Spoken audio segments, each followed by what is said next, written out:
Just 1 second while we go live.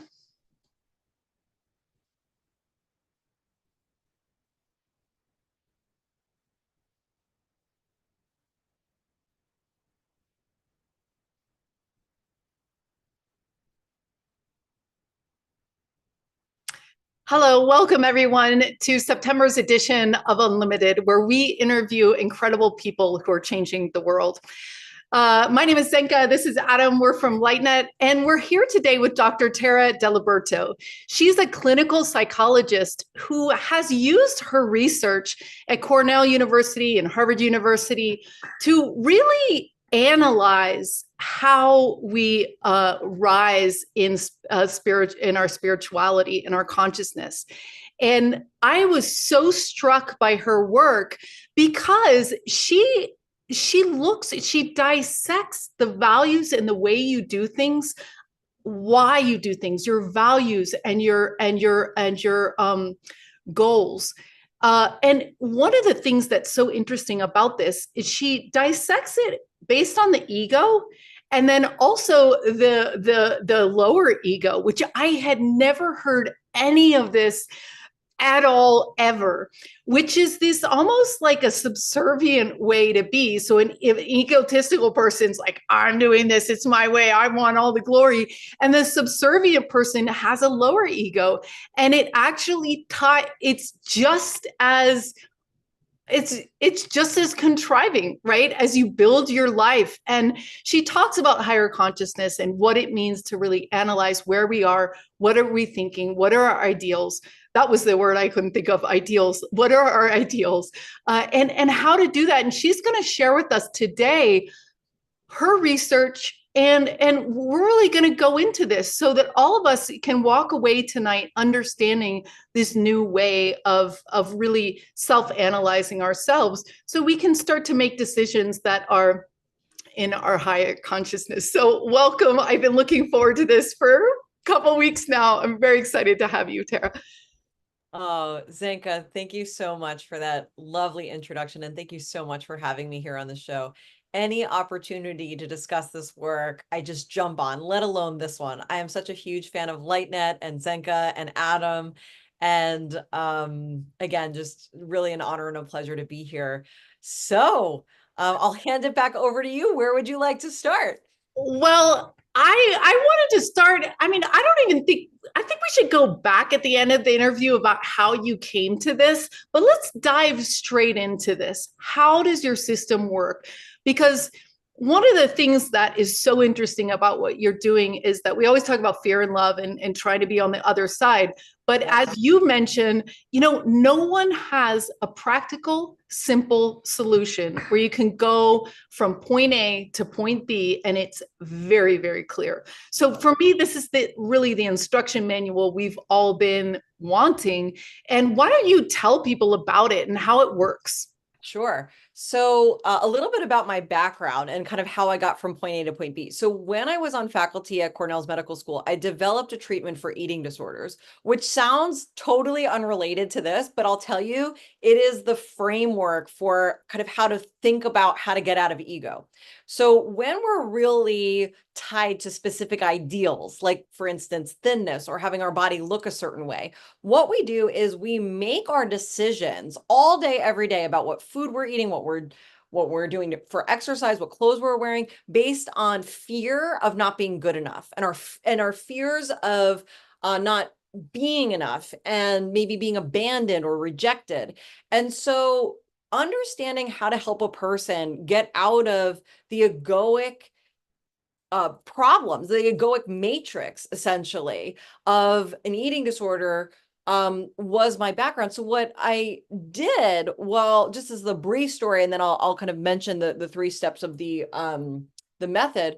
I started developing a treatment that's been published by New Harbinger, et cetera, and translated into Spanish and is used all over the world for the treatment of eating disorders. And once that went into the publisher, I thought to myself, how can I generalize this process of getting out of ego beyond just eating disorders? And so I started cataloging all of these different egoic domains. So not just thinness, but For instance, having the ideal of wealth or fame or even people pleasing. So Zenka mentioned this low status ego. So the ego can present itself in two different ways, either this kind of what I call like power oriented ego of like wanting certain things in the physical world, or wanting to serve other people and rather more their ego rather than serving them. So there's kind of an alpha ego and a beta ego. And I call this high and low status ego. So once I started developing these kind of basic concepts, I came up with 3 specific steps. And the steps are as follows. 1, identify the aspects of your ego that you might not even be aware of exist, or you might not even be aware of are rooted in fear or are problematic.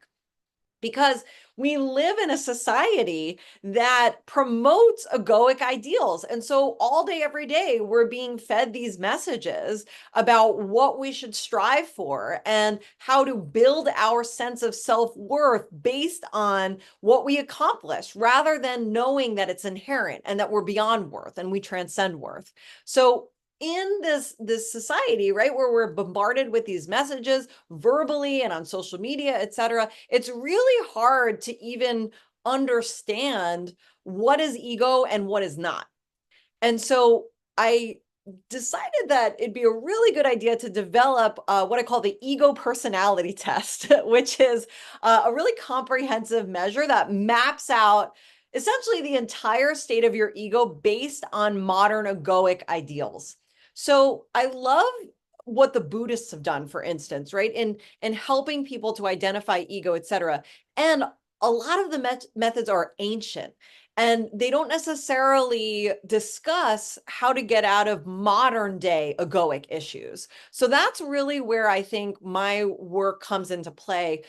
Bringing in psychological understanding of the process of how to get out of ego, and then also understanding how to do that in a modern day context with modern day ideals. So step 1 is identifying these aspects of your ego that you've been carrying with you, maybe not even knowing this whole time that you've been alive or since you were young, etc. So after you identify these aspects of your ego, the next step is taking conscious action. And the third step is transcending these ego aspects that you have using meditation. Now, let's go back to step 2. What is taking conscious action? Taking conscious action in this framework is taking action that is specifically targeted to go against your specific ego. So for instance, if you have an eating disorder and your whole day is spent thinking about how to get thinner and what foods to avoid and how to go to the gym and counting calories and all of this stuff, your mind is constantly on this fear loop and you're not connected to your higher self, right?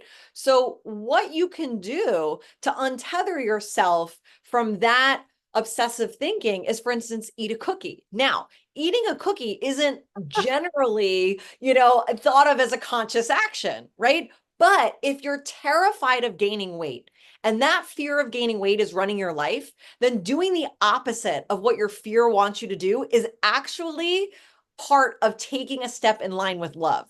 Really counterintuitive, right? So like, this is the thing where it's like, even in this moment, some of this like resistance can be coming up to this because like, oh, well, I don't want to gain weight and like sugar is bad and all this stuff, right? So that's what makes this method so, I think, different, is that it's aware of all of the 3D matrix traps, the fear traps. And it's not about maximizing things in the 3D. It's about figuring out how to get out of your fear. So I'm not saying you should eat cookies all day, every day, and all of that, but taking conscious action is going to be different for everybody, which is the point. So if you've been, for instance, on the other hand, just mindlessly eating cookies, all day, every day, and not thinking about your health, etc., then not eating a cookie would be a conscious action, for instance, right? So the conscious action, the point is here, is entirely dependent upon what your own ego looks like.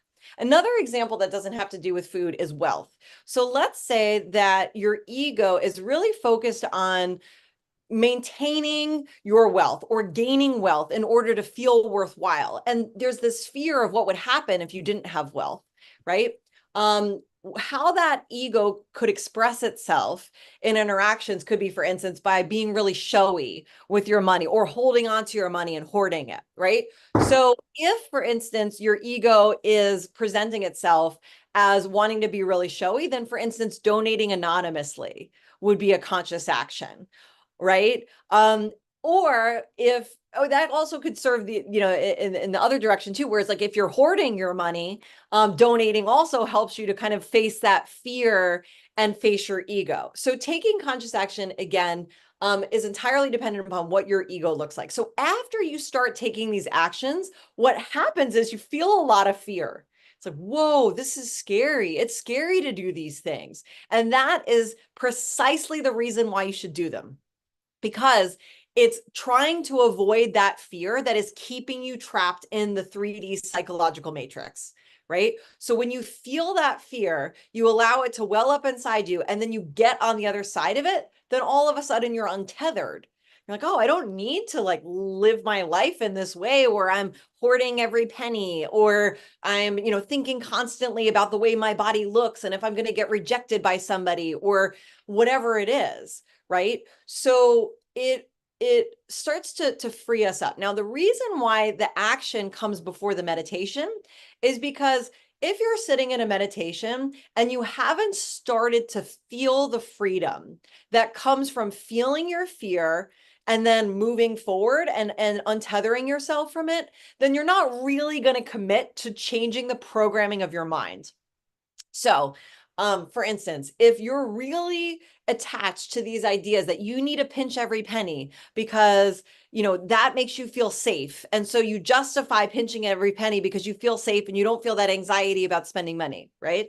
Then you're not going to sit in meditation and program your mind to let go of your fear of money or not having any, right? Because that fear is going to come up and you're not really going to commit. So it's a long process of taking conscious action and trying to reprogram your mind, but to really reprogram your mind away from like real deal fears that your ego is justifying having. It's an ordeal. It's a real ordeal.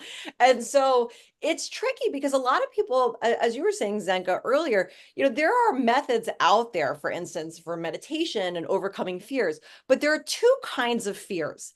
There are the kinds of fears that people present in therapy as wanting to treat. So for instance, I'm really afraid of heights. And so I can't fly anywhere and go on vacation with my family because I'm afraid of heights. And so people will say like, okay, even though I'm afraid, and yes, planes could crash, I know that it's irrational. So I want to get over this phobia, right? So they'll come into treatment, for instance, wanting to treat that phobia. But then there are other kind of fears, the kind of fears that people don't want to give up. They want to hold on to them because they feel like it keeps them safe, right? And this is where things get tricky because everybody's saying, oh, don't live from fear, live from love. But what about all those justifications that come up? No, I need this fear. I need my money. I need to make sure I look a certain way. I will be abandoned and rejected if I don't, fit all these criteria. It's really tricky, right? So that's the thing that this method gets at. It gets at all of those justifications that may or may not be legitimate.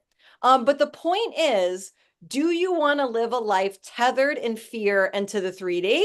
Or do you want to really live from love? And do you really want to feel that internal bliss that comes from untethering yourself from all of these egoic fears and ideals?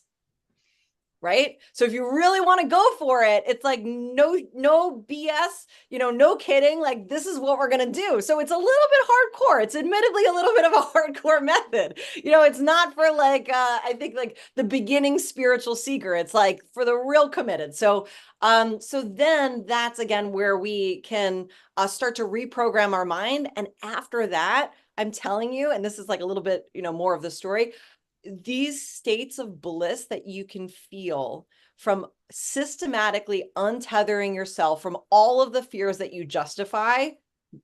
I mean, boy, like that, it's another level. And I'll tell you, I created this method when I was an atheist. I didn't even believe in God. Okay. I just logically put this together and thought, okay, if I wanted to be a better person, I wasn't even thinking about raising consciousness. I just wanted to be a better person. And I also wanted to feel the freedom that comes with not having fear, right? I started doing these meditations and I was blasted into mystical experiences that I didn't even know could happen. I started experiencing extended bliss states that would last months at a time.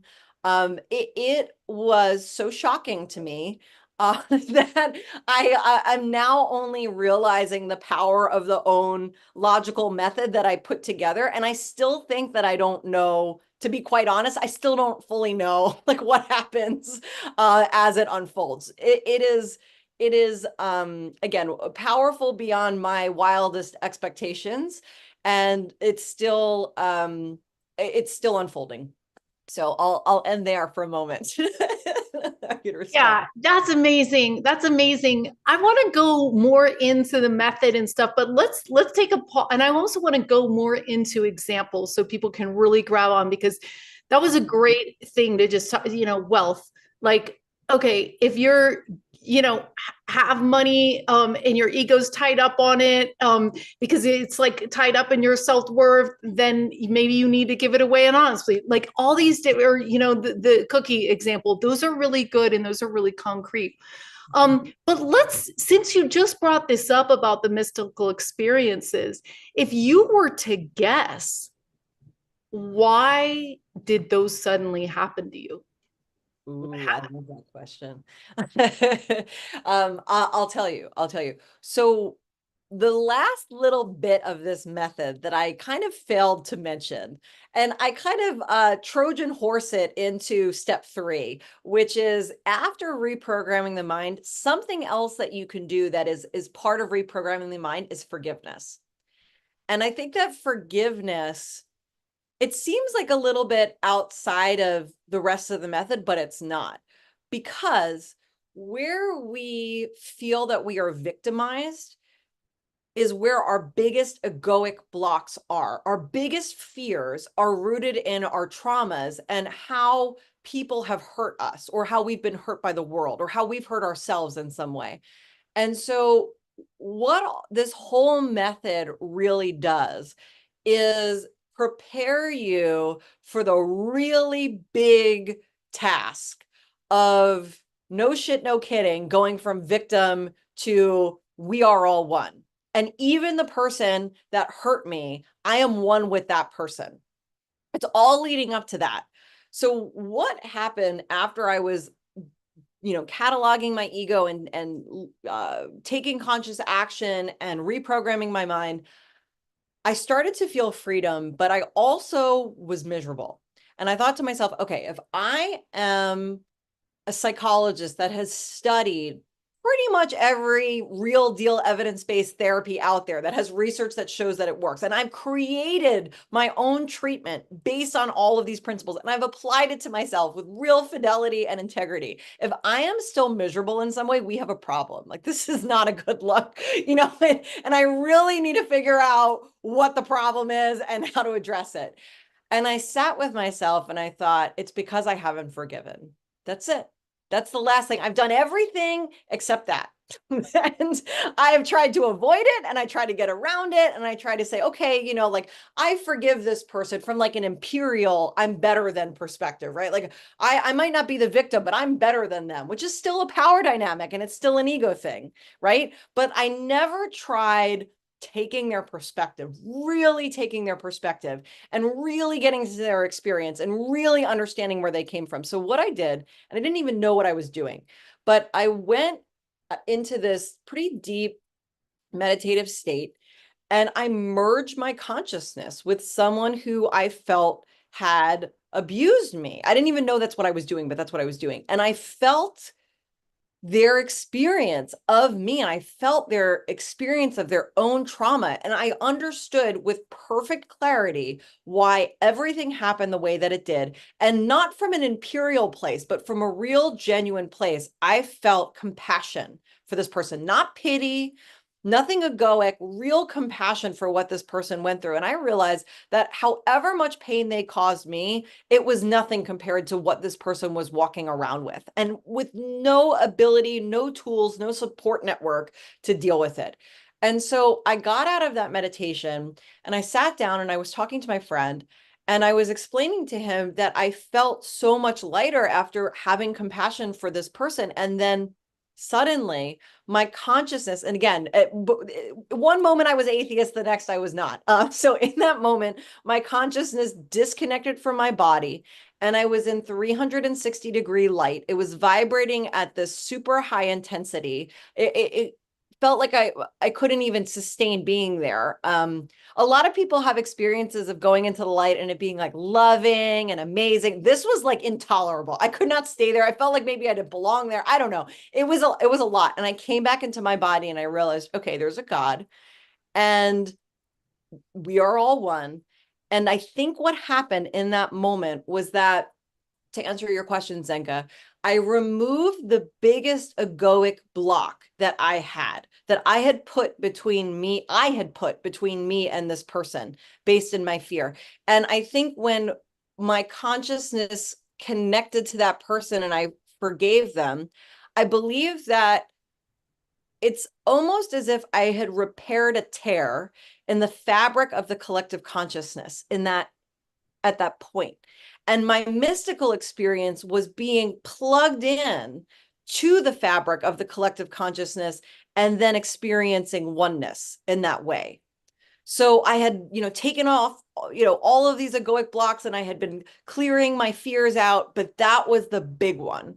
And that big one and facing that big one was the thing that made the difference, because when that egoic block was cleared, again, I was connected to my own consciousness and the collective. So I started thinking about how ego blocks that connection with oneself and then also the collective. And it's funny because psychologists like Jung, for instance, had been talking about this, but I couldn't even read Jung. Jung was like the one psychologist that I never read or understood because my consciousness was not at the level to be able to comprehend that experience. So retroactively, I then started reading all of these transpersonal psychologists and understanding what had happened. So I didn't have the vocabulary at the time to understand that getting rid of these egoic blocks plugged me into the fabric of the collective consciousness. But now I believe that that's what happened. Wow. Yeah. I think sometimes it does it's like a gush, like you said, like once you free that, it's gone. And there's a gush. Yeah. It's Yeah, just boom. Yeah. Sorry, Adam, go ahead. no, I think of it sometimes, when we talk about being one, I kind of see like this staging area before the Earth journey begins. And somebody's like, you want to do what? You're going to have to play all the roles. You're going to have to be everybody. If you're going to do that, you got to be everybody. And so the victim and the perpetrator are really intertwined as the same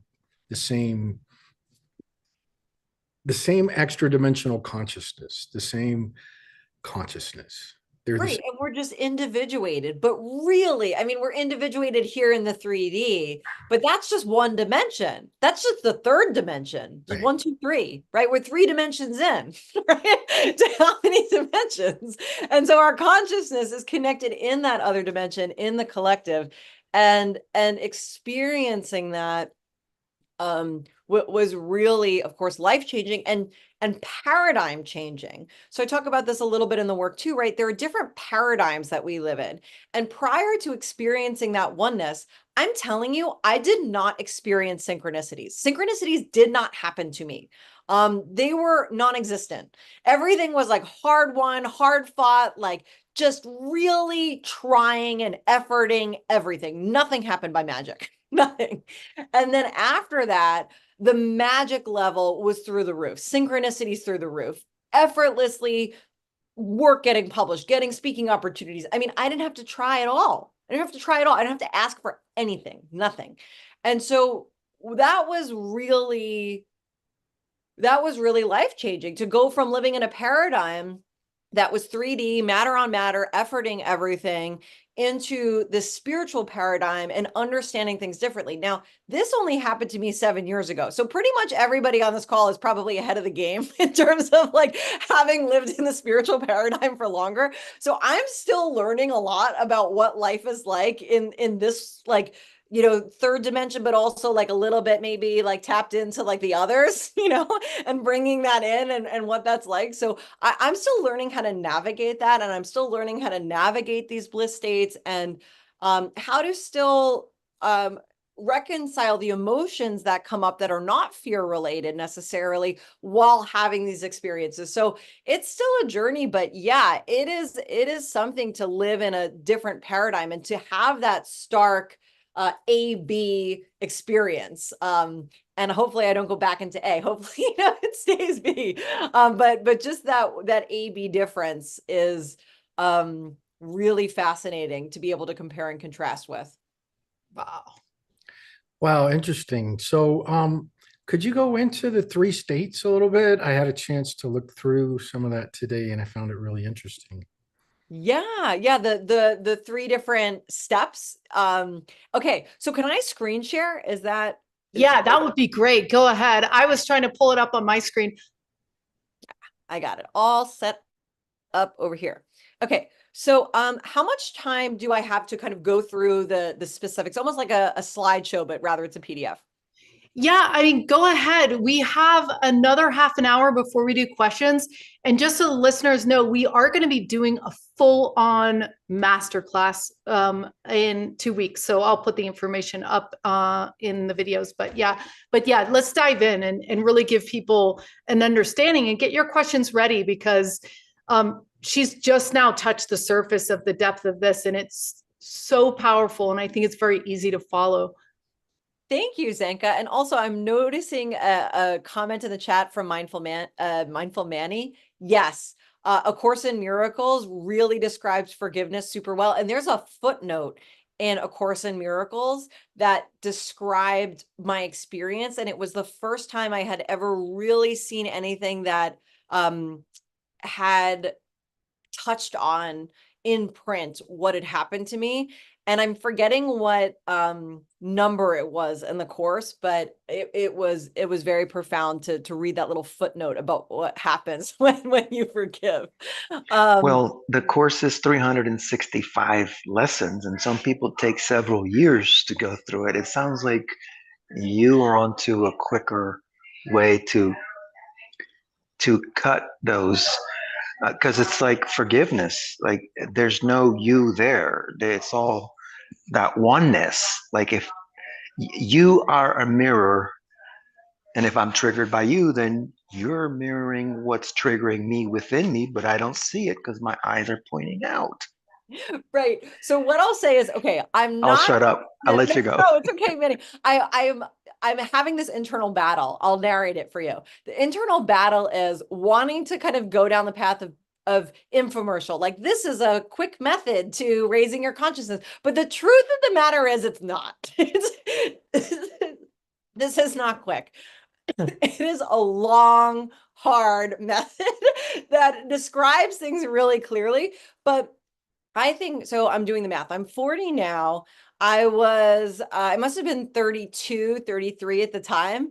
And I had been working on this at that point for years and really trying to apply it with fidelity for years before these things started happening. And before that, I was in therapy and becoming a therapist. So I had kind of gone through all of this stuff, getting through all my own fears. And so we can say, like, if you're ready to forgive, like if you really want to have that transformative experience and you are able to fully surrender your ego to the person that victimized you and merge in that way, then yeah, I think that you could have that instantaneous healing, that instantaneous paradigm shift. But I'm telling you, I tried for years to forgive and I was not ready. I thought I had it. I didn't have it. And is that say, forgiveness? Yeah. I've been rubbing this a lot, rubbing the forgiveness stone. Okay, so right, it's like I was doing the equivalent of rubbing my forgiveness stone for a very long time. And so yeah, and so maybe this will be the thing for you that tips the scale. I don't know. Let's find out and report back, okay? So I'm going to share my screen. And this is the kind of basic workbook that goes along with the three-step method. And these are the three basic steps. First, insight into your ego, taking conscious action against your ego, and transcending by reprogramming your mind and forgiveness. Okay.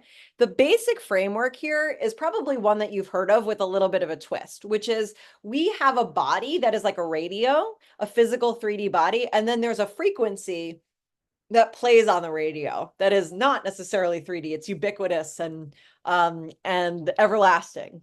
The little twist is that there's an ego personality that is like a radio personality that plays on that frequency, and we can tinker around with what the personality is that is playing on that frequency that you are channeling through this body in the 3D. Okay.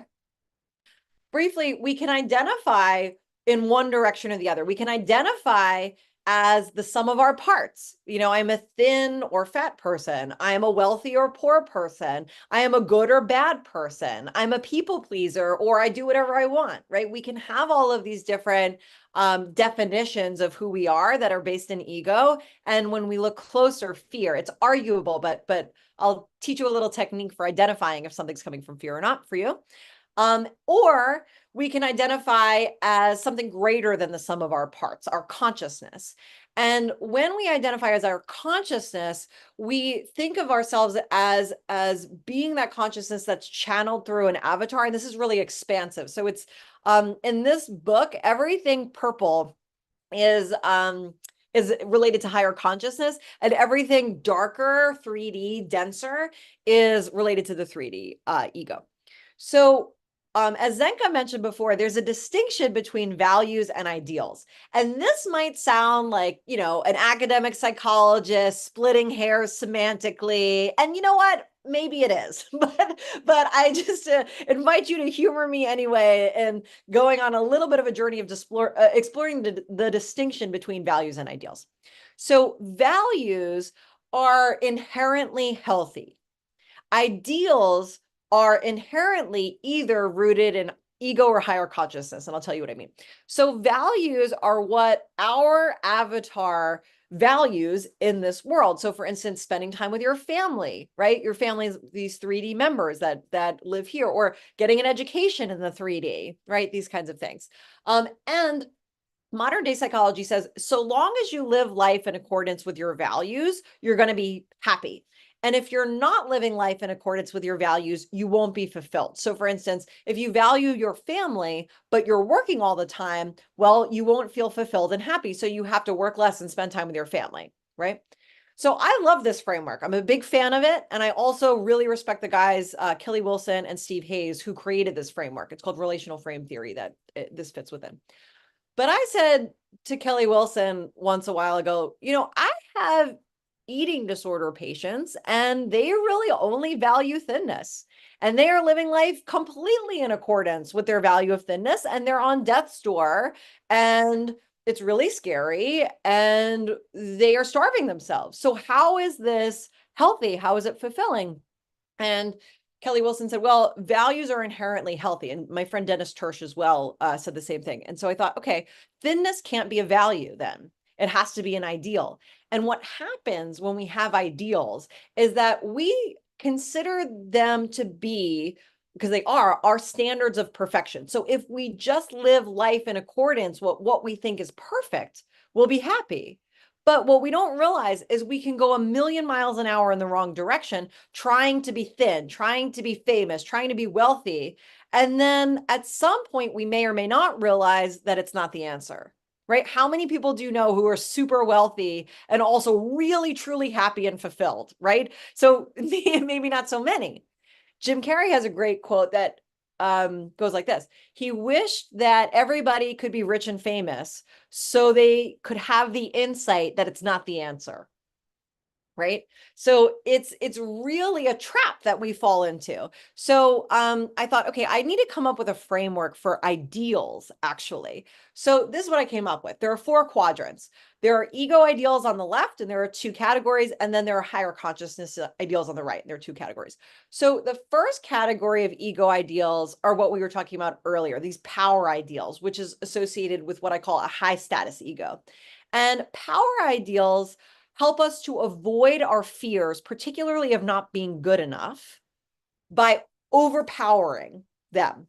So I'm afraid of not being good enough, so I'm just going to overpower that fear and I'm going to diet. I'm going to overpower that fear. I'm going to prove my worth by making money, right? Proving my worth in the 3D with force is the behavior that's usually consistent with having a power ideal. Now, how do you know if it's rooted in fear or not? Right? Maybe it's just practical to be thin and wealthy and famous and all this stuff. Sure, it has its 3D perks. I'm not glazing over the fact that it's probably awesome in some ways to be like thin, rich, and famous, but it's also horrible in other ways. And it's horrible psychologically because it keeps you trapped in the matrix. So if you ask yourself, okay, on a scale of 0 to 10, how afraid would I be if I gained a little weight? Right? Oh, okay. If that fear registers, it means that there's some fear there, right? How afraid would I be if I lost my money? Right? And how would it affect my sense of self-worth? Like, these are the questions just that you can ask to start teasing apart if these ideals are based in fear or not. And then there are what I call cower ideals down here. So cower ideals, it's not a judgment like you're a coward, et cetera. It's more like there's these power ideals to overpower fear and cower ideals to avoid the fear. And also cower rhymes with power, so just shipped it. So that's why we went with that. So cower ideals are things like keeping the peace. Seems like a good ideal until you realize that keeping the peace could mean essentially aiding a narcissist, for instance, and their agenda, right? Not speaking the truth. So always being considered a nice person rather than, again, like telling the truth, for instance. So those are the ego ideals, power and cower. And then there are what I call higher consciousness ideals.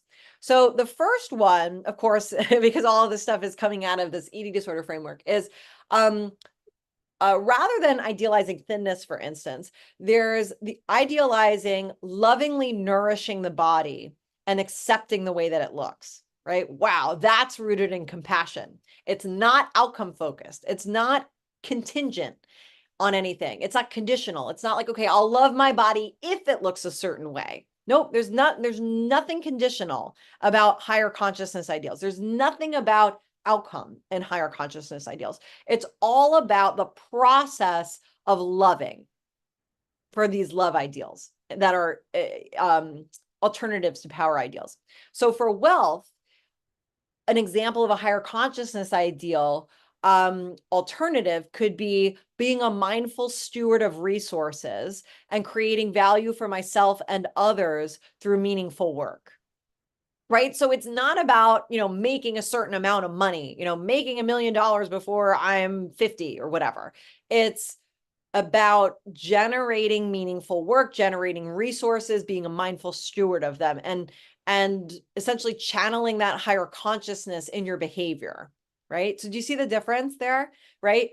And if you ask yourself, like, how afraid would you be if you weren't a mindful steward of resources and creating meaning? It's like, what? It's like a nonsense question. There's no fear about not being a mindful steward of resources, right? Like because it's not fear-based. It's based in higher consciousness.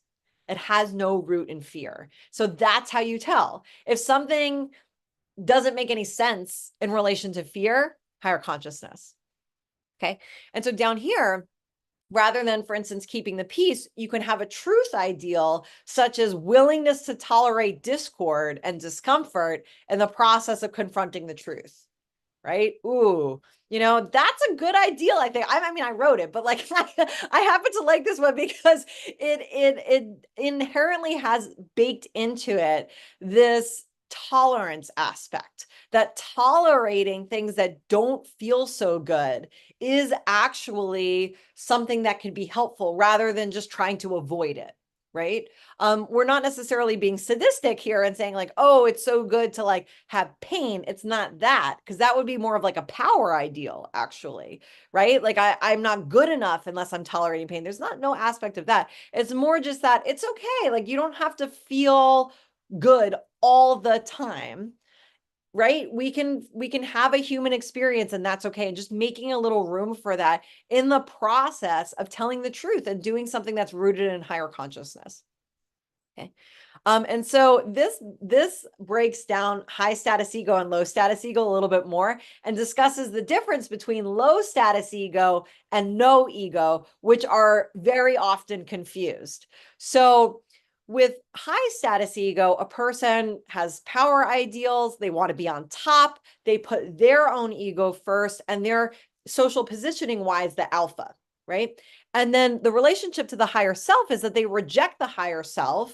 Forget this, like, kumbaya stuff. Like, I want to make money, here in the 3D. Like, I want to, like, make this 3D situation ideal, right? So there's a lot of focus on what happens in the material world, rather than, we'll say, what happens in the heart or in consciousness. Low status ego, on the other hand, is comprised of cower ideals, wanting to appease and not upset everyone, keep the peace, not feel that discomfort. And in this case, the person puts everybody else's ego first. So it's not that they put everybody else first.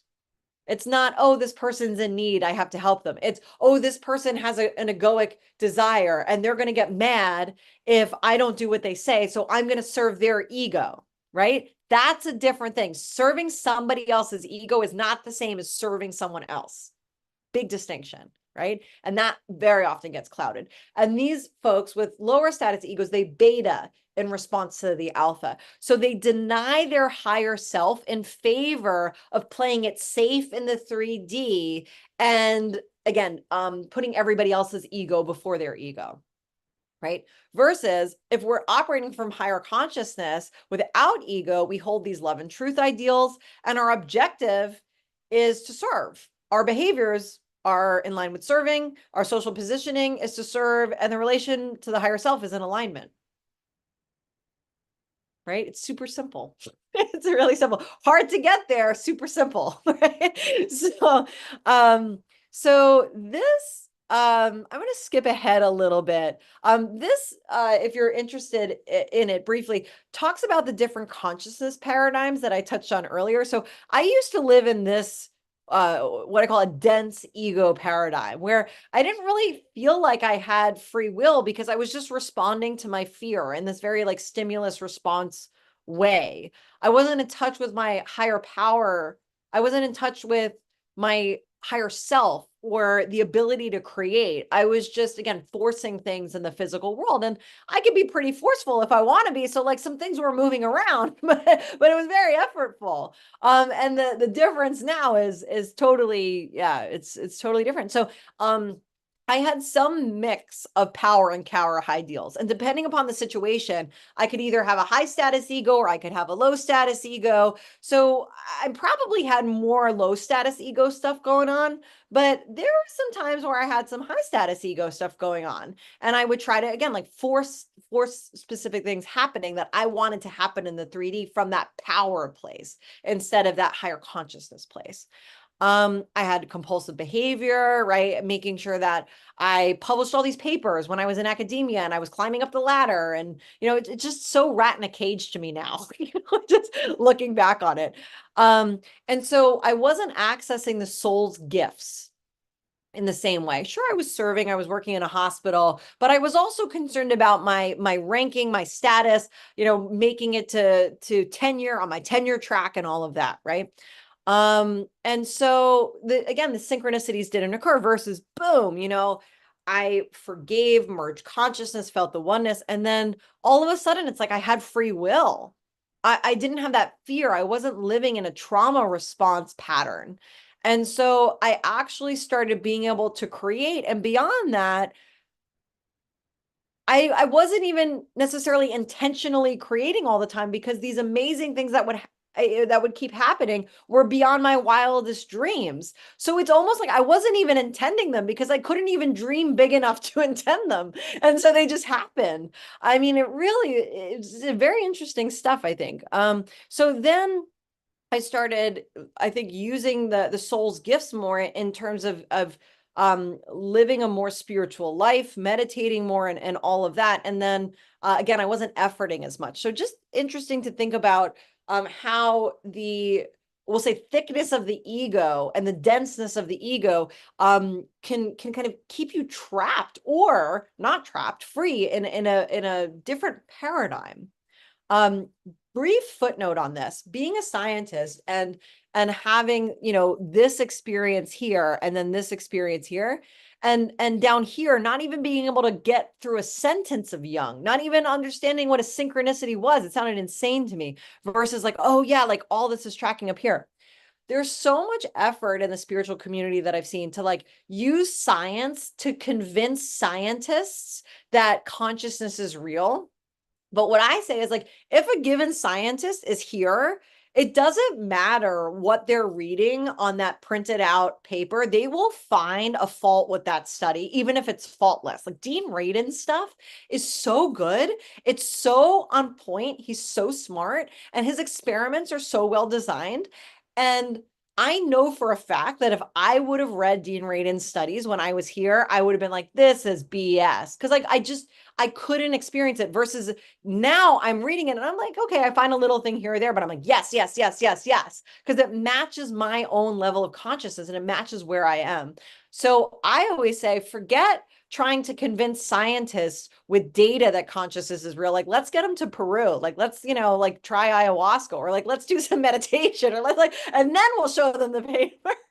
So anyway, I just wanted to kind of like put that out there in terms of like trying to effort consciousness into this paradigm. It like doesn't work. Like the people in this paradigm, they need to raise consciousness and then they'll get it. So anyway, that just a brief side note there. Okay, just plowing through this. So this is like, we're getting like pretty much through step one. All this is just step one, understanding the framework. So I always say to my patients that self-worth is a worthless concept, because you are inherently worthwhile. You're inherently valid. What is the worth of an ocean? Like, what's the worth of a forest? What's the worth of a person? What's the worth of a child? What's your worth? It's nonsense, right? It's like total nonsense. And we're always trying to figure out how to increase our self-worth. But to me, that sounds like a very 3D game, right? I identify, myself as a worthy person so long as I meet these conditions. Worth is so conditional, right? So how do we get to unconditional love of the self rather than like measuring our worth according to some metric? So here is what I call the ego self-worth pie chart. It's like, okay, I'm worthwhile if I'm rich, thin, and famous, right? Versus self-worth as a weird concept from the spiritual perspective, and just identifying as loving awareness. And then when you're identifying as that loving awareness, all the other stuff just blows off to the side. It just kind of like blows off of the obstructed underlying loving awareness. And then this ego stuff just doesn't even matter. Like it could say thin, rich, famous, but when you're here, it's like all of this is just noise. It's just noise out here. It's just ego stuff. So this talks a little bit about judgments and justifications. So like when we start to actually look at what our ego self-worth pie chart is made of, the ego just doesn't let you let it go. It puts up a fight. It's almost like, if you know that scene in Harry Potter, one of the movies, I'm forgetting which one, but where Dumbledore has to drink this liquid so they can get to the bottom of this bowl and get a Horcrux.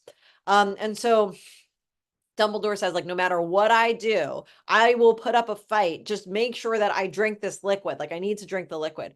And so Harry is feeding Dumbledore the liquid, and he's pleading, he's crying, he's fighting. It's like Dumbledore is trying every possible thing to get Harry to stop, but Harry keeps giving that that like bad tasting potion to Dumbledore. To me, that's the process of overcoming ego. Like you start looking at your ego and it's like, no, no, no, no, no, please, I'm not strong enough to deal with this, right? It like, it fragilizes itself, or then it gets really angry. Like, no, you can't, you can't get rid of me. You need me. And it puts up all of these weird fights, almost like an abusive boyfriend or something. It's like the mental model. Like it's strange. So it's good to know that the ego puts up a fight when you start looking at it, because then you'll be prepared. So when it comes up, you might not believe your own ego's justifications as much as you might had not you been prepared.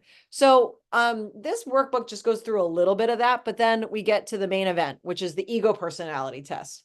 And so what you do with the ego personality test is you rate what on the left is important to you on a scale of 0 to 10 versus what's important on the right. So the first item, line 1, has these 2 parts. 1 is being the best. So how important is it to you to be the best, 0 to 10? Now, alternatively, and they don't have to add to 10, they can, this is the interesting thing. The ego and higher consciousness, like we have them in different measures. So again, they don't have to add to 10. So how important is it to you to accept your limitations while focusing on your contributions, regardless of the outcome and your performance and how it compares to others? Right. And it's like, all right, like you're starting to realize maybe like just even with this first item, like, okay, like my ego's got some stuff going on here. And like, maybe there's some justification. Well, I need to be the best. And like, it's good to be the best. And like, shouldn't everybody be the best? Like we're American here, and so there's, that stuff that can come up. I don't know if everybody's American here, but it's a very American kind of attitude to have, I can say, as being one. And so you go through this, and really the ego personality test is more than just a measure. It is an experience. And the idea is to mindfully take the ego personality test and notice what comes up, notice how the ego justifies itself, and practice kind of outmaneuvering the ego and aligning yourself with higher consciousness. And that's really a very interesting experience to have.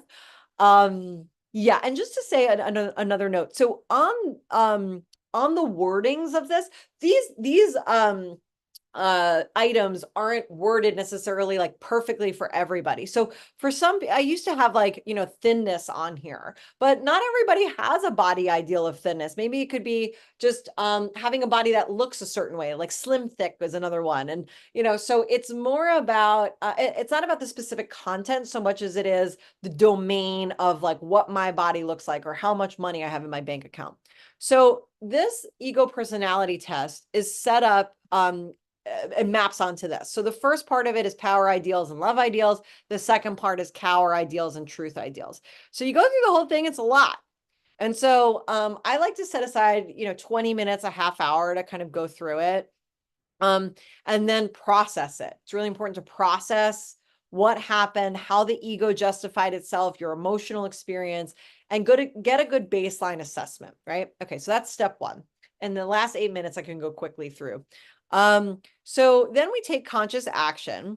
So for instance, we went through this one earlier, but this kind of has a plan to it. So, you look through your ego personality test and you pick an ideal that, maybe your ego, it was in like the 6, 7 range. If you start with something that's a 10, it might be a little bit too much and it might be too hard. So I like to start in the 6 or 7 range because it's a challenge, but it's not too hard and it's not too easy. So pick an ideally in the 6 or 7 range, and notice what behaviors you have that are in line with that ideal, what the outcome is. Okay, so I have this ego ideal of being a wealthy person. I rated it as a 7. My behaviors are that I work late all the time. The outcome is that I've lost touch with who I am and what's really important to me. My justification that my ego puts up is, well, you need money to survive in this world and I need to make a living. And so I have to, ignore my kids all the time. And I'm justified in, working extra late hours when like not so much, right? Like there's this justification that comes up. So the higher consciousness ideal is creating value through meaningful work and being a compassionate steward of resources. So I rated this as a 9. So isn't that interesting? So, you know, I have this ego ideal of being a wealthy person, and I have this justification, but I actually really do think that it's more important to be a compassionate steward of resources. This is a good setup when you actually to start doing this work. When your ego ideal is at like a 7, your higher consciousness ideal is higher. So you're like a little motivated to like work in that direction. If you don't rate the higher consciousness ideal as very high, you might not be motivated. So this is a good, again, starting setup. So the conscious action you need to take, for instance, is telling your boss that you need to work fewer hours, donating money anonymously to an important cause to like let go of that attachment to wealth, and volunteering time maybe to help a neighbor and spend time with the people I love, for instance. So you can create a little action plan. And then brief note on this, after you get out of the first part of step 2, which is taking action against your own ego, then we kind of get into the service zone. And then also looking at our ego and how we relate to our ego when we serve. Are we coming in with this high status ego and, you know, wanting to save everybody, right? Because like we would get to be the savior, or are we coming at helping from a low status ego place and compulsively helping people at our own expense, right? So that, you know, when we start getting into service, it's still helpful to examine your own ego. So in true, you know, ego personality test style, I came up with this helping motivations pop quiz. So when you start serving, just tapping in with yourself and seeing where your motivations to serve are coming from. Are they coming from ego, or are they coming from higher consciousness? And just endeavoring to serve from a place of higher consciousness with this specific process, which looks like checking guilt and pity at the door, because those things put you at a different level, right? If you feel guilty that someone is suffering, you're kind of putting yourself down here. If you're pitying someone, you're like putting yourself up here. So just like getting rid of all of that, catching your ego, and then instead of getting pulled into this fear of feeling like you just will help and you won't stop helping, or you don't know how to help, just trust that you can be mindful and loving and connect with your higher self while you're serving. And you can choose to try and operate from these higher consciousness ideals and offer to help when you're willing and able and it's energizing. And that's another good, you know, indicator of whether it's coming from ego or not. If you're depleted by the service, then it's probably coming from ego, versus if you're helping from higher consciousness, everything just really flows. So that's a little good litmus test.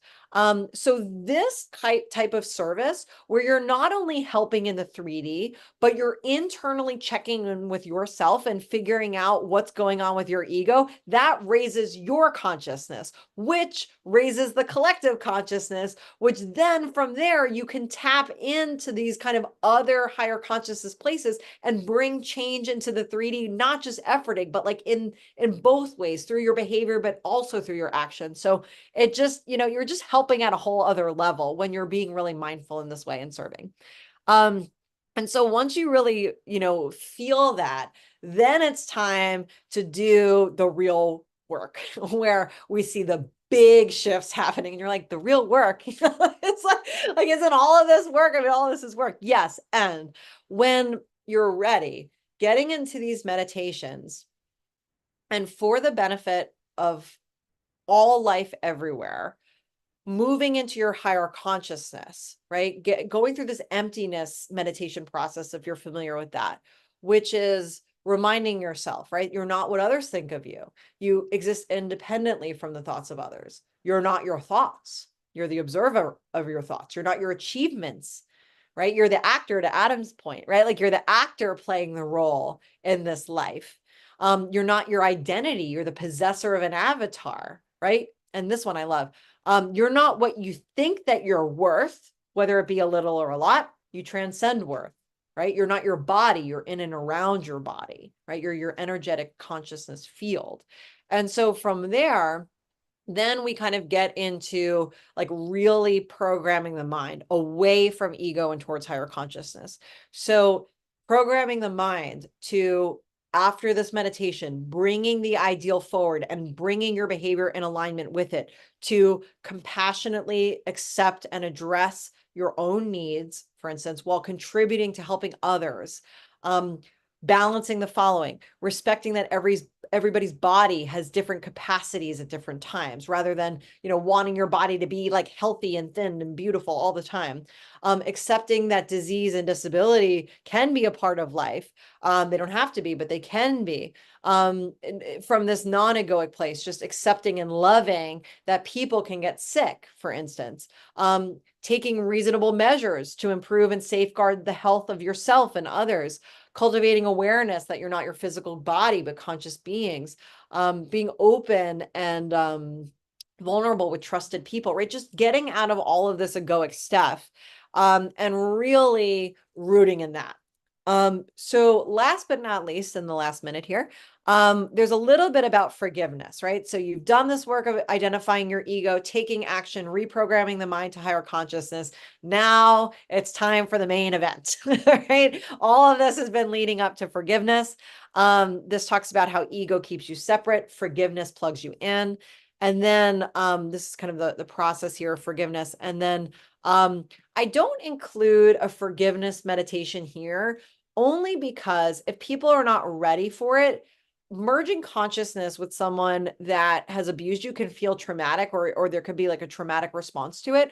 So I like to take people right up until this point in the work, so that nobody skips the steps and then, ends up it kind of ends up backfiring. So the forgiveness meditation stuff is typically, at least something right now, that I do one-on-one with people who feel ready, in a coaching, non-clinical, non-clinical therapist capacity, more as like a spiritual teacher in that capacity, and coach. So that is basically the work. So I will stop there. Thank you so much for your mindful attention as I blow through all of these concepts. And I would love to take your questions and feedback. Yeah, like I said, I just have never heard, I've been around the block spiritually, and I've never heard of this method. And this is why it's just so unique and so powerful. And I think, even looking at the spreadsheet and things like that, you start to realize, yeah, there are these conflicts. You are egoic, but you're also, you've got your lower ego going. You do have ego motivations, but you do understand the higher consciousness. And I think what's so powerful is what you said about how free you feel when you're in the other one, and how light you become. Because one of the things you didn't talk about, which is that your work actually frees you from anxiety. It takes anxiety and stress out of your life completely. And isn't that the thing that keeps us like down, keeps us in the matrix, so to speak, like you said? It's the thing that you're around someone that's free, and it's like, wow, like, what did they do? Like, where did they get? Yeah. And not to mention the bliss states that you're talking about. So I want you to talk a little bit about what you found on the other side of doing this self-reflection. And I want to also take questions from our members. So again, she's going to be doing a masterclass on September 26th. You can also get this workbook that she's doing on her site. It's $10. It's a no-brainer. You just go in and you start it. This is self-starting, like this is self-analysis. And then you can also have her help you through things, right? As support, especially like she said, with the forgiveness part. But once that's down, that is incredible what's on the other side. So if you have a question, go ahead and raise your hand. And in the meantime, let's talk about what you found at the other side of doing this reflection. Yeah, it's really interesting. Everybody talks about fear as keeping us down, but I actually think it's the justifications that keep us down, and the justifications that keep us in the matrix, right? Because there's fear here, and just on the other side of these justifications is freedom. So if you remove the justifications, oh, well, I need my money, I need to be this way, all the conditions that I need to meet in order to be free. When you remove those conditions, then the fear comes up and kind of just dissipates. And so it's like, if you're trapped down here, the biggest obstacle is yeah, again, catching those justifications and releasing yourself from them. And then when you do, you're like, I'm limitless. I'm limitless. I don't need anything. I don't need anyone. I mean, yes, we all need people, et cetera, in the 3D, but in terms of being able to access that self, that self in your higher consciousness, there's no conditions to loving. There's no conditions to acceptance. There's no conditions to compassion. And when you are limitless, you're limitless, right? And so conditions limit you. So when you're conditionless, you're limitless. I'll say that. When you're conditionless, you're limitless. So remove those conditions. Yeah, that's it. And so what it feels like is awesome. It just feels awesome. Totally embodied, right? And you're living life from a pretty solid place, pretty unshakable place, an unflappable place. People, okay, so I'll give you this example because it's the first time I felt really, really free. So when I was younger, I was a ballet dancer, and everything was about being thin and being famous and all of this stuff. And once I stopped caring about that and I started nourishing myself and accepting myself, anybody could say anything about the way I looked and it didn't matter. So when I became an eating disorders therapist, and I would be at work and training PhD students, et cetera, and patients would say to me, you know, Dr. Deliberto, you're so fat. I can't believe you're eating that. I would never want to look like you. I can't believe you're telling me to eat this. Like I'm not eating it because I never want to look like you. My students would be like, are you okay? I'm like, yeah, I am fine. Are you asking me if I'm okay? You should ask that patient if they're okay, because clearly they're not okay. I'm fine, right? So this idea of, you know, whatever anyone said to me, I knew that my worth wasn't based on any of this stuff, these conditions. So I felt totally free, and compassion that allowed me to sit there and, quote, take the abuse, which I didn't experience as abuse. I just thought of it as like a puzzle. Like, okay, I have to help this person get from justifying and protecting their ego by lashing out at me to eating that cheeseburger, gaining the weight, and then thanking me in 2 years. That's the plan. That's the goal, right? And so it's essentially like you can get to this place that is, again, unflappable. No matter what anybody says, no matter what anybody does, you're going to be okay. You're going to be okay because you don't have conditions on yourself. Right? So that's kind of the step one, is like this freedom. Then there's the bliss, which is like a whole other thing. So I'm going to tell you completely honestly about the bliss state. So I was recording a course for TCCHE, which is a great conference, the Conference for Consciousness and Human Evolution. Marianne Williamson speaks there, Greg Braden, Bruce Lipton, the Hertogs, Drs. JJ and Desiree Hertog, Anita Morjani, amazing, amazing teachers. Reverend Michael Beckwith. And so recording a course for TCCHE on this method.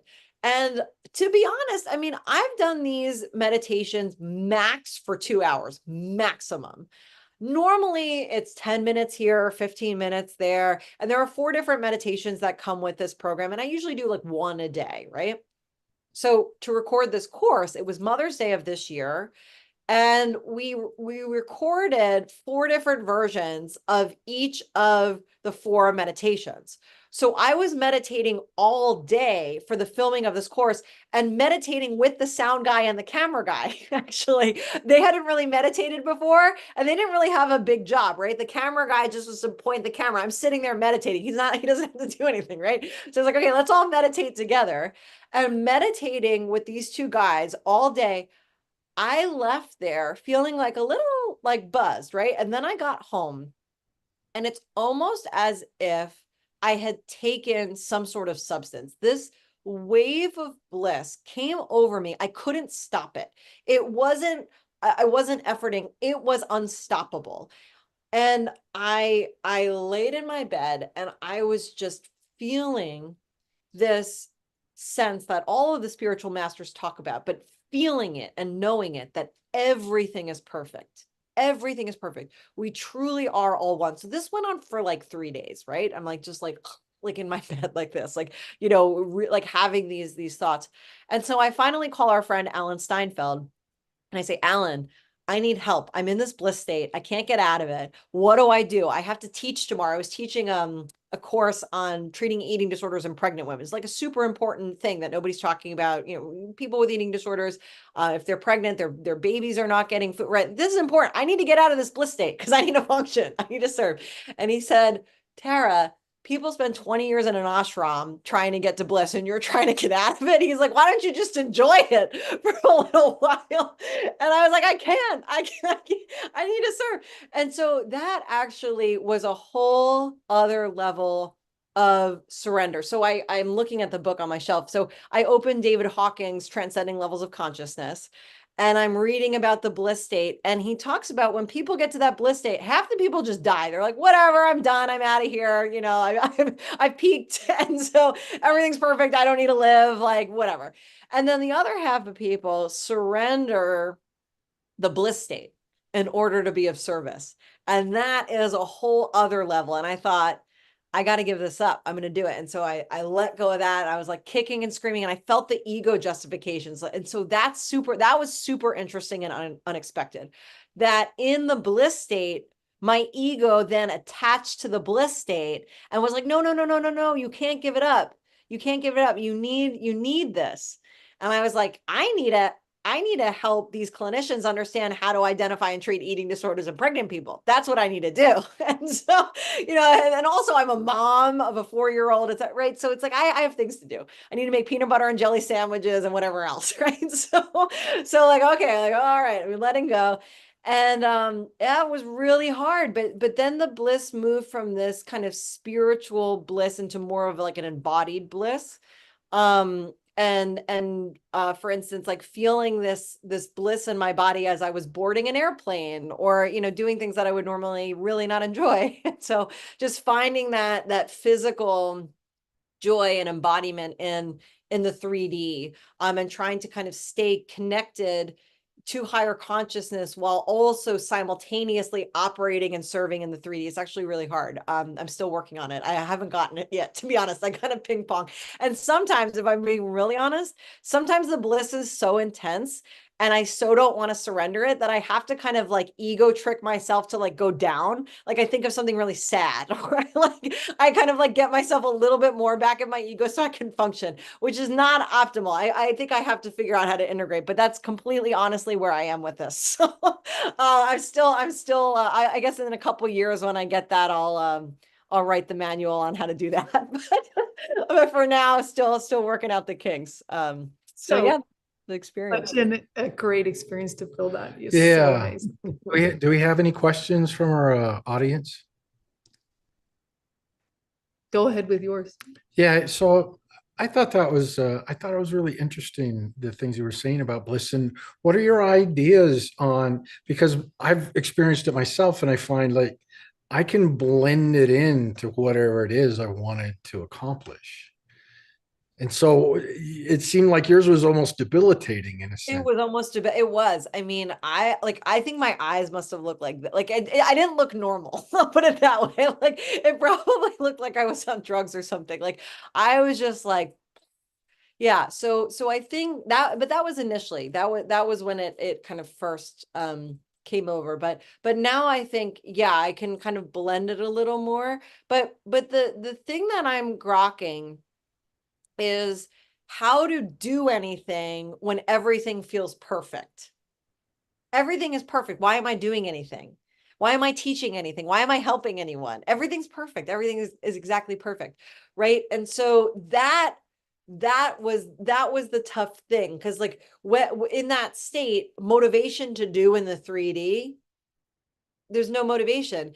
And to Alan's point, he was saying, listen, just being there and being very high consciousness is doing a service, right, to the planet. But what he and I had talked about, along with our friend Marla, was that typically when people are experiencing this level of bliss, they are in an ashram actually, right? Or they are on a spiritual path. They're in the Himalayas. They have people at the ashram bring them food or take care of their needs. And I'm the person that needs to bring the food. I need to make the peanut butter and jelly sandwiches, right? So how do I be a mystic and a mom? How do I operate like this? That was the question. So I kind of felt like I needed to effort a little bit because of that awareness. But to be quite honest, yeah, it would have been really nice to be in an ashram. And maybe in the future, I will be in an ashram for some period of time, having people bring me tea or whatever, you know,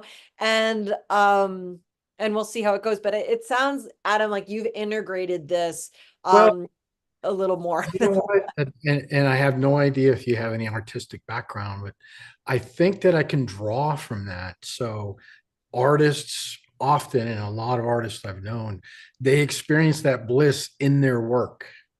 Oh, interesting. And so And they're working and creating in their that.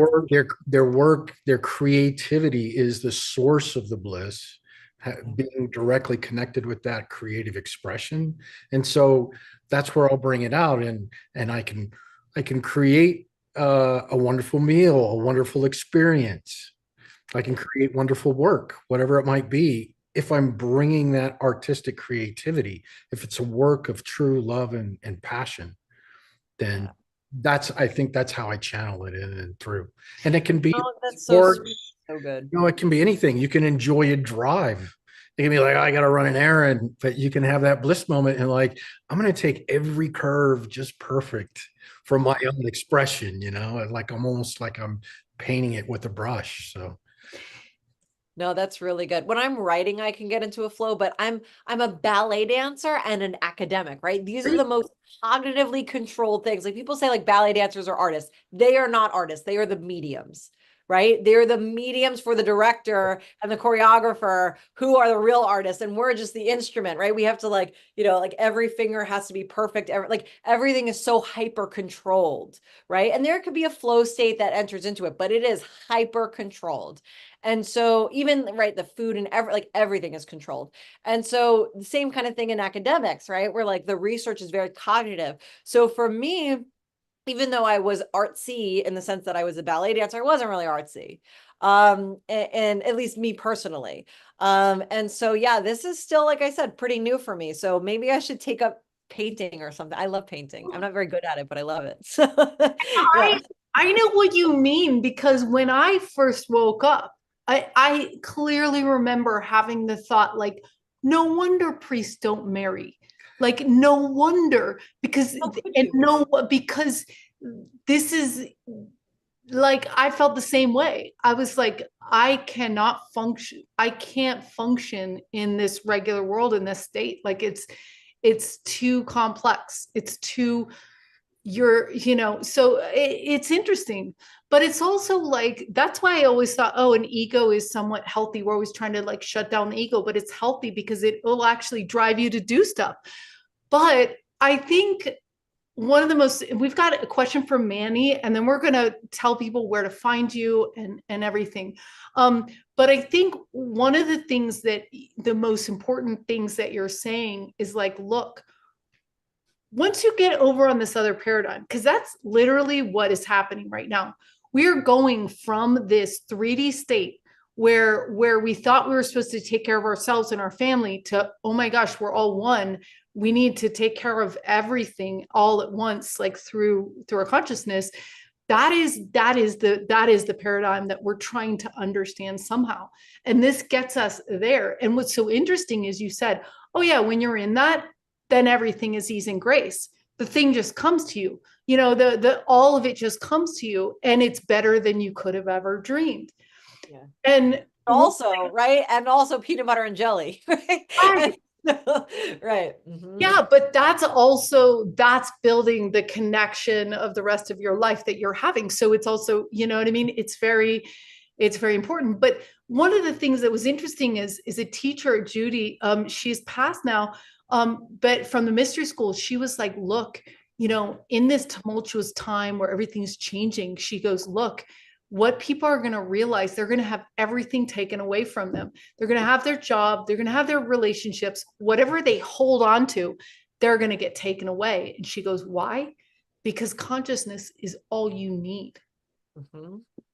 Mm-hmm. That is what brings you food. That is what brings you the thing. That is what brings you the love or the this or the that. And she was like, until we learn this hard lesson, that's what this disruption is going to cause. And so I was like, I didn't really, like you said, I didn't really understand her or even agree with her when she said that. But it's true. Now I'm like, oh yeah, that's right. Because when you feel safe, no matter what happens, because you're in a state of non-identifying with your little puny story, then you're free and you're safe. And it's like whatever's happening is going to be, yeah, it's like you're not over identifying with small details. You're in the big picture. Yeah.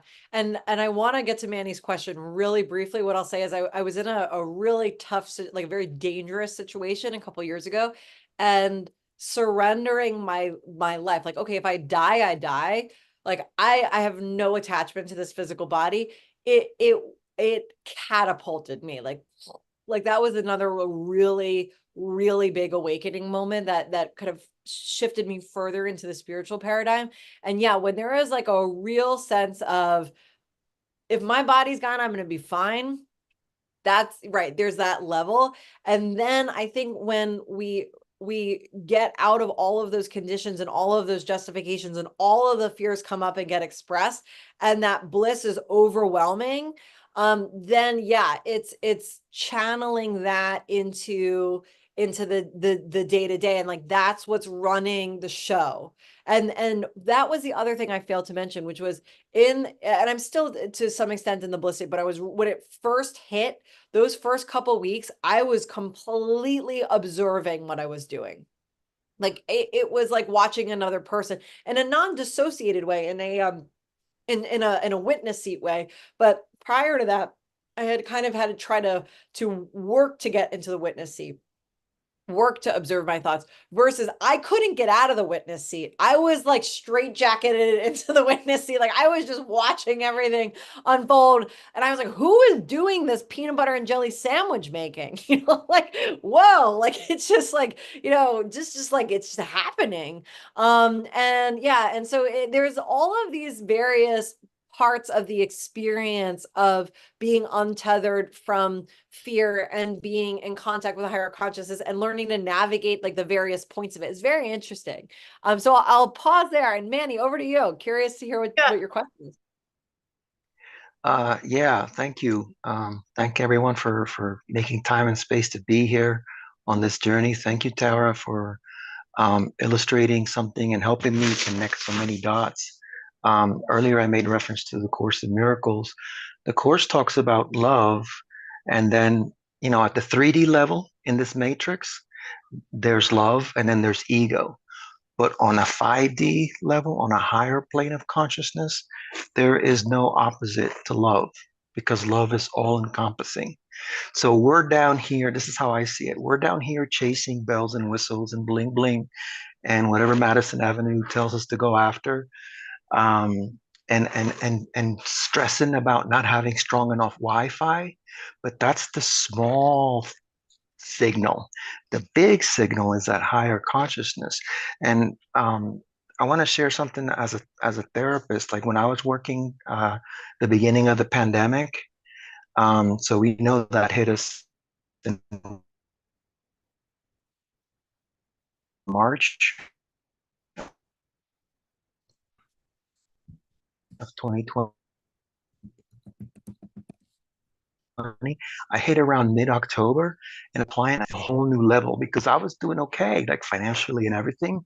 The moment I closed that door and had that moment, my consciousness, I felt this energy drain. Like I can almost see my energy tank dropping, and all kinds of weird, like unhealth, all kinds of health issues started popping up, and all kinds of unhappiness.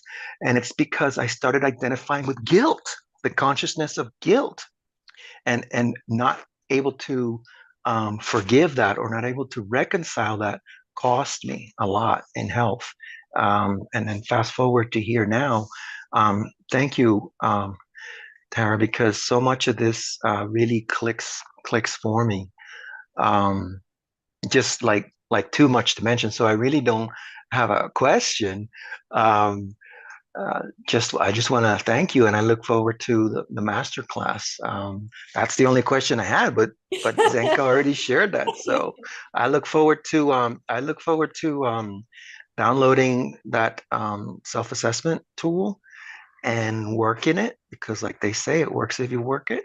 Yeah. And hopefully by the master class, I would have test driven that and kind of worked it within me and be more up to speed on what you're doing. But fabulous. I mean, I've been a psychotherapist for 20, I don't even want to say, a little bit more than 2 decades. Um, and it's really, I mean, I know we're helping people, but with the whole medication matrix, um, it's um, it's very limited. It's not really empowering what we're doing. It's just symptom management, and it's not healthcare. It's sick care what we're doing. But what you're sharing is really empowerment. And Zenka, you used the word understanding earlier. What tools like this is helping us is to do more inner standing. Yeah, yeah, understanding. Yeah, I love that. Yeah, yeah. Like I love that, Manny. And thank you so much for the kind words. And one other little nugget I'd like to share that is from my personal journey and isn't necessarily in the work, at least yet.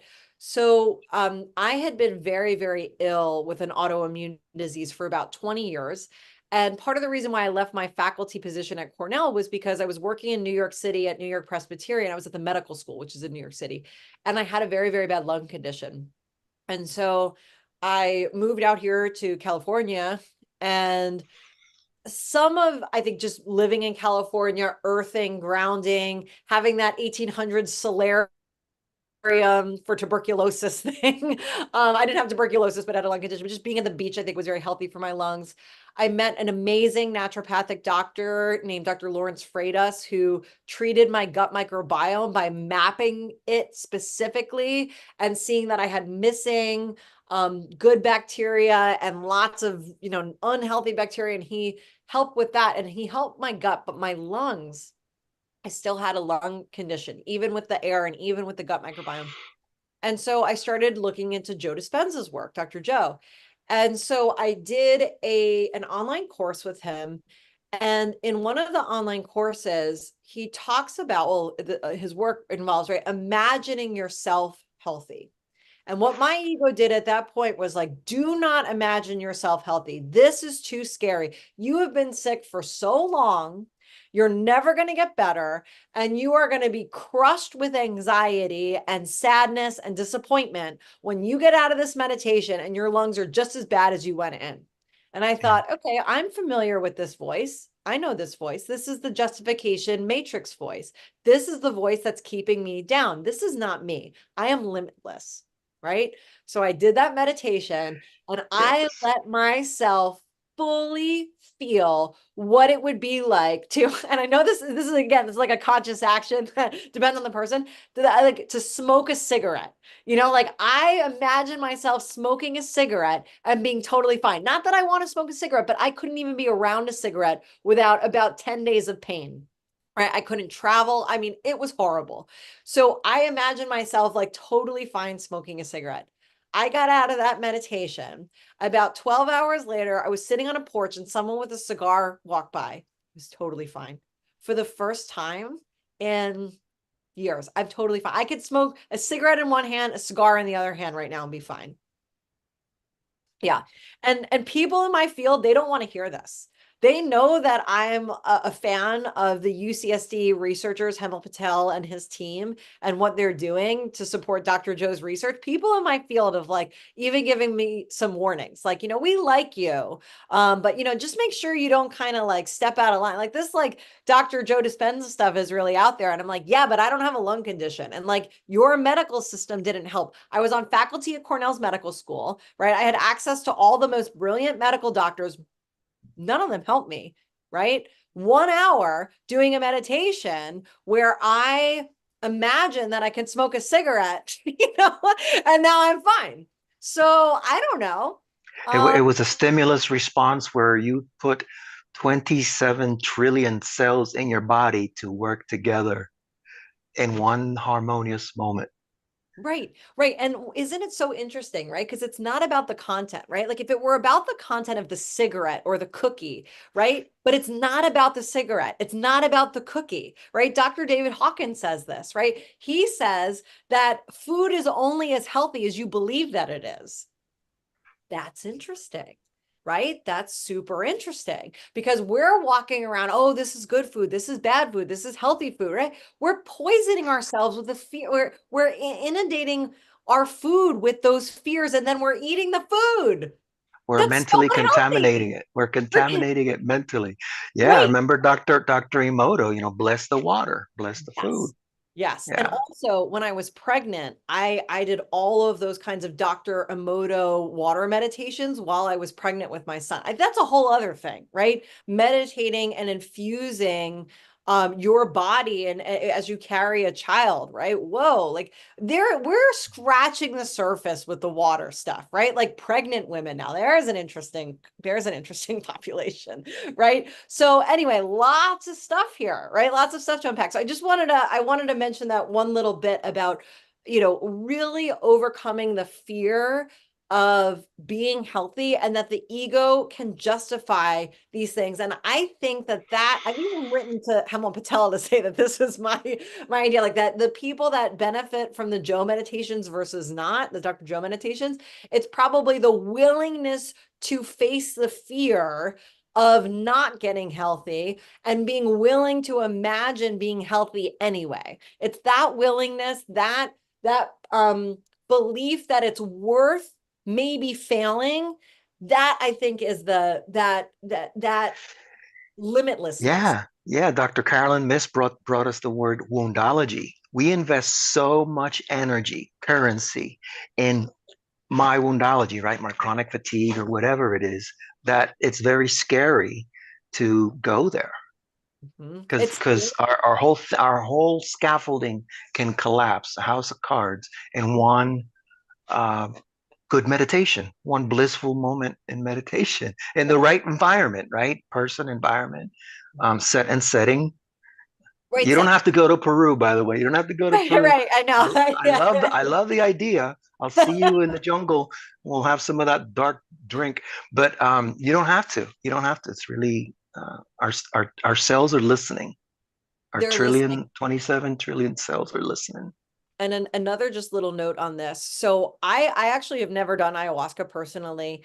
What I will say as an eating disorders therapist is it's really interesting to see and hear stories of people who have had really, really severe eating disorders go through these psilocybin assisted therapies, and they're blasted out of their ego for a moment, and they can look back and see, wow, this is what it feels like to not be in my ego.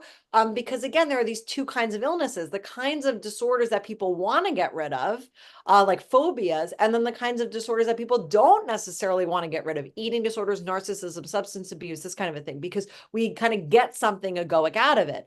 So when someone is willing to take psilocybin and boom, it kind of like blasts them out, then what can happen with the right therapy is that people can then start to make choices and engage in behaviors that are in alignment with higher consciousness, but they weren't even able to really access that higher consciousness before. But at a certain threshold, right? It depends on where you are in that spectrum, where you are in that consciousness paradigm. There are certain critical moments where I think we can make those leaps. Like I don't think I could have ever before the forgiveness meditation, I don't think I could have done the Dr. Joe meditation where I imagined myself smoking a cigarette. I wouldn't have been there. I wouldn't have been, I wouldn't have been, I would have felt too unsafe. But I'm like, well, I forgave and I saw the light, literally, which is like not a figure of speech. It's a thing that happens, by the way. What? Okay. Like now I can actually do these other kinds of more limitless meditations and start creating in this other way. So anyway, I feel like we could talk forever. We can talk forever on this. It's been so good. And you've shown us what it takes to have that like that core, like you said, that unshakable, no matter what, if that person's saying, I can't believe you just ate that, you're fat. It's like, it's more a sympathy toward them. Like there's a pillarness about who you are, and there's a brilliance about who you are. And thank you so much. It's so interesting. I'm going to share your site. So instead of Tara having her site be her name, it's stepintohigherconsciousness.com. And I'll show you it here, and show you a little bit about what she has to offer. So you can see, you can go all around. She talks about the method. She talks about, here's where you can actually download the whole packet. She also has some online courses coming up at the end of the year, and other things that you can sign up. And it's just amazing. So this is a great site where you can get all her information. It's stepintohigherconsciousness.com. And we've also shared her links to social media. You can also find them in the YouTube. And if you like this video, go ahead and hit a like, share it.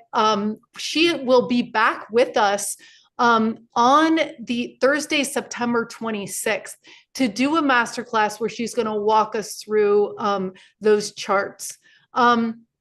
We also wanted to let you know that we're going to do spoon bending on Saturday or Sunday. For those of you that have never done it, or those of you that want practice, we're going to be doing that. You can go to starseedacademy.org/calendar, or you can go to lightnet.org as well. We're also doing a Stop Blocking Your Money Flow with Susan on the 29th. It's going to be an amazing course. We have Adam Apollo coming up next month. And speaking of Joe Dispenza, not this Saturday, but next Saturday, we're going to be doing a whole workshop with Melissa Tittle, who is the director of the new Joe Dispenza movie. And this is in lead up to our Purpose Labs, which are starting next month, which we believe that miracles just fill your life when you are in alignment with your higher self and your purpose.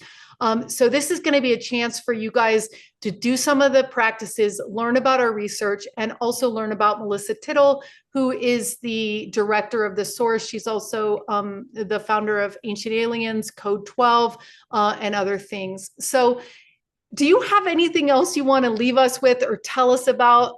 But thank you so much for joining us and bring, it took a lot of courage and getting out of your ego to do what you've done in your career, to go from tenure track, Cornell University, to go, okay, wait a minute though, this is where I'm being called into. And so thank you for answering that call. Thank you for publishing this. Thank you for being so coherent. Thank you for, training all these professionals all over the world to administer what you've discovered. So yeah, thank you so much. And I'll give you the last word too. Thank you so much, Zanka. So a couple upcoming things.